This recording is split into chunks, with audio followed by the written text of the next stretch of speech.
Hello दोस्तों, मेरा नाम है अपराजिता। evidyarthi.in में आपका बहुत बहुत स्वागत है और उम्मीद है आप सब अच्छा कर रहे हो, सब स्वस्थ हो। पार्ट 4 हम लोग कर रहे थे ना दोस्तों। पार्ट 4 है आपका मुगल साम्राज्य आपके इतिहास की किताब से। तो इसका परिचय ले चुके हैं, मुगल कौन थे ये वाला विषय कर चुके हैं। अब हमारे पास विषय आया है मुगल सैन्य अभियान। ठीक है, ये सारे बहुत छोटे छोटे विषय हैं तो इसे जल्दी से हम लोग खत्म कर लेंगे। ओके, तो भाई बाबर प्रथम शासक था, जैसे कि आप जानते हैं।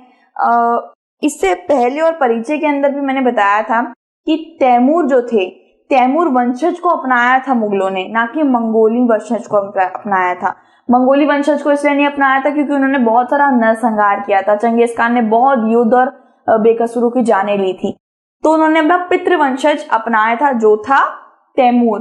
तैमूर उनके पिता नहीं थे, तैमूर उनके वंशज यानी कि कह सकते हैं परदादा से परदादा ऐसे करके नहीं होते, वो थे। लेकिन अगर आप बात करें कि किसने मुगल साम्राज्य या मुगल वंशज को ढूंढा, ठीक है, तो वो बाबर कहलाएगा। सबसे पहला मुगल साम्राज्य संभालने वाला अधिकारी या शासक था बाबर।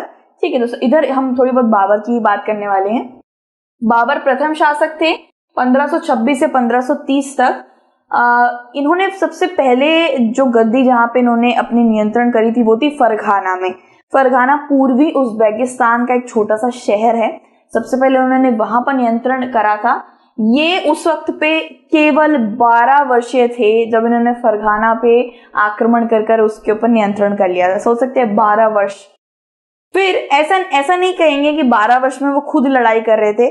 12 वर्ष में वो खुद लड़ाई नहीं कर रहे थे, उनके जितने भी बाकी उत्तराधिकारी आप कह सकते हैं, जितने भी बाकी बड़े बड़े मंत्री थे और सूबादार थे, सेना नायक थे, उन लोगों ने उनके लिए ये चीज जीत कर लेके आए थे। फिर उज़्बेक्स मंगोल का एक समूह है, जैसे मैंने आपको बताया, अपने पुश्तैनी सिंहासन पर आक्रमण किया कि उसने छोड़ने के लिए मजबूर कर दिया था बाबर को। देखिए, जब बाबर ने 12 वर्षीय जब वो था तब उन्होंने कहाँ पे, फरघाना जो उज़्बेकिस्तान में एक छोटा शहर है, वहां पे उन्होंने अपना बिठाया था। ठीक है, राज्य बिठाया था। लेकिन उज़्बेक नाम का जो समूह था, मंगोली समूह, उन्होंने वहां जाकर उनके वर्ष, वो 12 वर्ष के थे, छोटे से थे, तो उसका फायदा उठा के उन्होंने फरघाना के ऊपर आक्रमण कर दिया था। बहुत सालों तक बेचारे बाबर भटकते भी रहे कि भाई फरघाना भी हमसे लूट लिया गया है। फिर बहुत वर्षों बाद जब वो थोड़े से बड़े हो गए, ताकतवर हो गए और सैन्य बल अच्छा हो गया, तब उन्होंने बाकी शहरों के ऊपर रेड डालना, आक्रमण करना शुरुआत करी और अपने साम्राज्य को बढ़ाने के लिए शुरुआत करी। ठीक है, तो कई वर्षों के बाद उसने 1504 से लेकर 1526 तक काबुल पर कब्जा किया। काबुल भी एक शहर का ही नाम है। उसने दिल्ली के सुल्तान इब्राहिम लोदी, दिल्ली में उस वक्त पे इब्राहिम लोदी नाम के सुल्तान थे। ठीक है, लोदी, सैयद, ये सब जो हमारे अलाउद्दीन खिलजी है और मोहम्मद बिन तुगलक, इसके बाद के साम्राज्य थे ये लोग, इसके बाद के वंशज थे। तो इब्राहिम लोदी दिल्ली पर नियंत्रण करके बैठा था। बाबर ने उस पर आक्रमण किया, उसे हराया पानीपत की लड़ाई में और दिल्ली और आगरा दोनों पर कब्जा कर लिया।